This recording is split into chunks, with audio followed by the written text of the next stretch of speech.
हामी हाम्रा शुभ कार्यहरू अगाडि बढाउन सक्दैनौँ।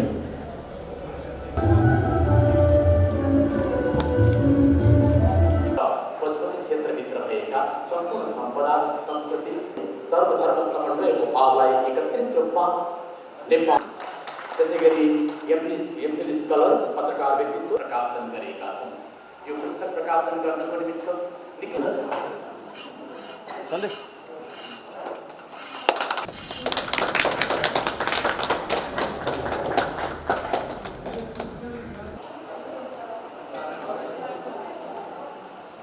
विकास पसल विकासको विगत धेरै वर्ष अगाडिदेखि आफ्नो सुरुवात गर्न लागिरहेका छौँ।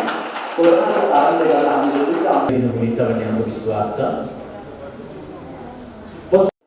पशुपतिका सबै बाटाघाटामा चाहिँ पसल राख्ने, मान्छेलाई तीर्थालुहरूलाई हिँड्न अप्ठ्यारो बनाउने, जताभावी गर्ने, तोकिएको ठाउँमा नगर्ने, तोकिएको ठाउँमा पार्किङ नगर्ने, तोकिएको ठाउँमा पसल नराख्ने, अनि हामी हौँ कसले हामीलाई चाहिँ हटाउन सक्छ भनेर दम्ब देखाउने, त्यो कुरा हामीलाई स्वीकार्य हुँदैन।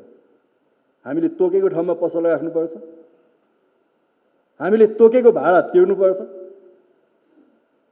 तोकेको ठाउँमा पार्किङ गर्नुपर्छ, तोकेको शुल्क तिर्नुपर्छ।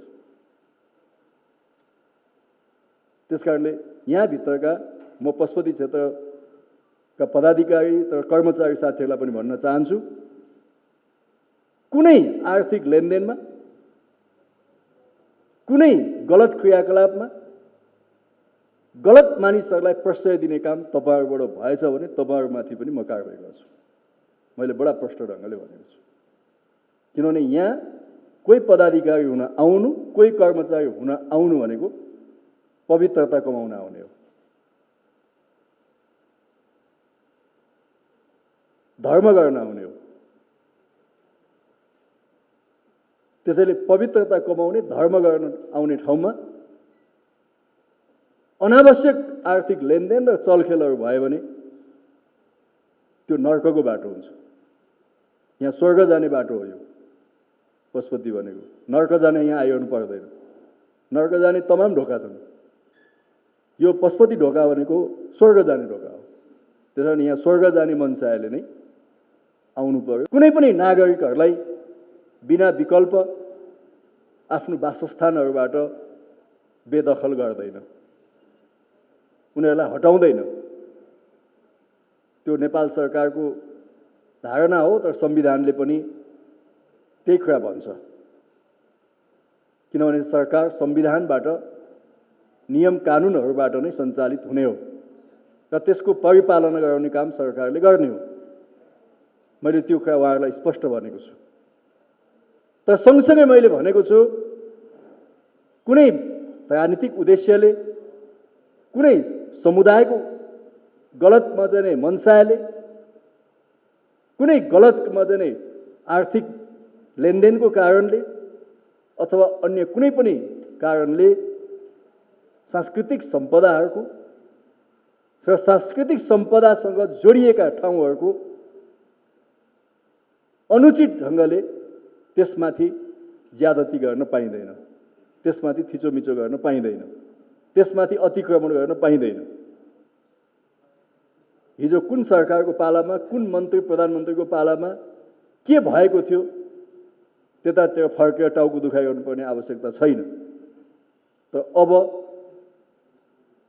पशुपति क्षेत्रभित्र पनि यदि बिना मापदण्ड, बिना सोच, बिना योजना कुनै संरचनाहरू बनाइएका छन् भने त्यस्ता संरचनाहरू पशुपतिको मापदण्ड अनुरूप नै ढालिनुपर्छ। तब मात्रै यो दुनियाँका मानिसहरूको लागि एउटा गन्तव्य स्थानको रूपमा जीवित रहनेछ।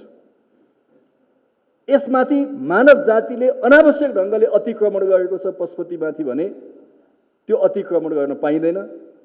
त्यस्ता अतिक्रमणहरूलाई हटाइनेछ। यो पशुपति कसको हो?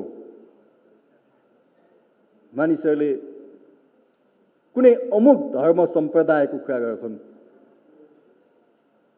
तर यो कुनै हिन्दू धर्मको मात्रै होइन, त्योसँग सम्बन्धित सम्प्रदायको मात्रै होइन, र यो नेपालका कुनै अमुक अमुक जातिको मात्रै होइन, यो पहिलो पशुपतिमा अधिकार नेपाल राष्ट्रको छ।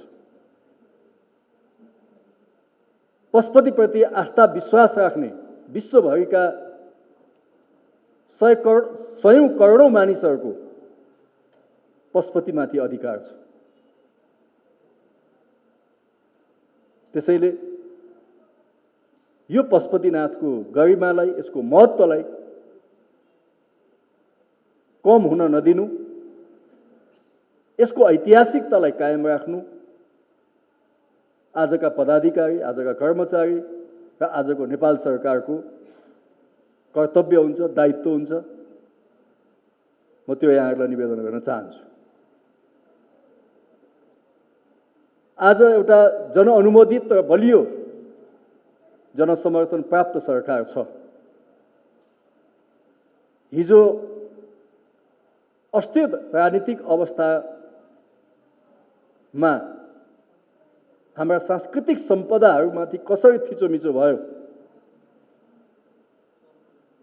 त्यसमाथि कतिपयले राजनीतिक उद्देश्यले ती सांस्कृतिक सम्पदाहरूलाई कसरी दोहन गरे, म त्यतातिर जान चाहन्न।